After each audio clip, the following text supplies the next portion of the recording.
মহিলারা নামাজে সালাম ফিরিয়ে একটি ছোট্ট দোয়া 7 বার পড়লে সংসারের সকল প্রয়োজন আল্লাহ পূরণ করে দিবেন। মনে রাখবেন, আমাদের মা বোনরা যারা আছেন তারা অনেকেই কিন্তু সংসারের ভিতরে সুখ চান, শান্তি চান, এবং বিশেষ করে অনেক সময় স্বামীর অবস্থা খুব ভালো থাকে না। স্বামী দেখা যাচ্ছে অনেক কষ্ট করছে, কিন্তু সংসারে কোনো উন্নতি করতে পারছে না, ডেভেলপ করতে পারছে না। এই জন্য মহিলারা বিশেষ করে যারা আছেন তারা কিন্তু ঘরের ভিতরে অনেক সময় পান, নামাজ পড়ার একটু সময় পান, নামাজের পরে একটু আমল করার সময় পান। যেহেতু পুরুষরা বাহিরে থাকে, সকালবেলা বের হয় আর অনেক রাত্রে চলে আসে, এবং বিশেষ করে অনেক কষ্ট তারা বাহিরে করে থাকেন। বিশেষ করে পুরুষরাও যদি পারেন এই আমলটি করবেন। 5 ওয়াক্ত নামাজ আপনাকে মাস্ট বি পড়তেই হবে। যদি আপনি সংসারের ভিতরে সুখ চান, শান্তি চান এবং প্রয়োজন হাজতগুলো পূরণ করতে চান, তাহলে অবশ্যই 5 ওয়াক্ত নামাজ আপনাকে মাস্ট বি পড়তে হবে। নামাজ ছাড়া আপনি সংসারের ভিতরে কখনো কোশ্চিনকালেও আপনি কিন্তু সুখ এবং শান্তি আনতে পারবেন না। একটু বলেন তো, সুখের মালিক কে? হ্যাঁ, সুখের মালিক হচ্ছেন আল্লাহ। তো ওই আল্লাহকে আপনি অখুশি করে কখন আপনার সংসারে সুখ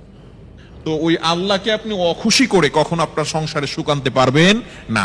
একমাত্র কাজ হচ্ছে নামাজ পড়া। 5 ওয়াক্ত নামাজের পরেই এই ছোট্ট দোয়াটি পড়তে হবে। দোয়াটি হচ্ছে ইয়া কাদিয়াল হাজাত, ইয়া কাদিয়াল হাজাত।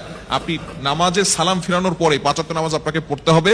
নামাজের পরে সালাম ফিরানোর পরেই আপনি আল্লাহু আকবার পড়বেন একবার, আস্তাগফিরুল্লাহ 3 বার, এরপরে আপনি পড়বেন ইয়া কাদিয়াল হাজাত, ইয়া কাদিয়াল হাজাত, ইয়া কাদিয়াল হাজাত 7 বার পড়বেন।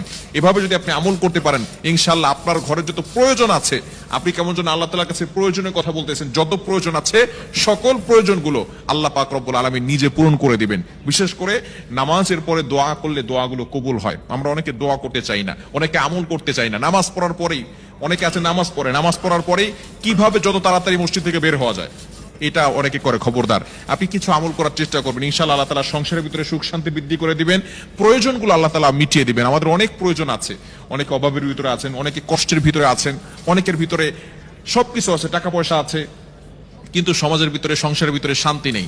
স্বামী স্ত্রীর সাথে ভালো বন্ডিং হচ্ছে না, স্বামী স্ত্রীর কথা শোনে না, স্ত্রী স্বামীর কথা শোনে না। এরকম অনেক সময় হয় কি হয় না?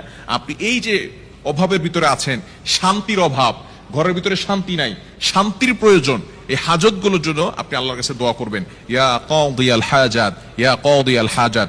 এখন যদি আপনি নামাজ না পড়ে যদি আমল করেন, তাহলে কিন্তু কাজ হবে না। অবশ্যই আপনি কোরআন দিয়ে আমল করবেন। নবী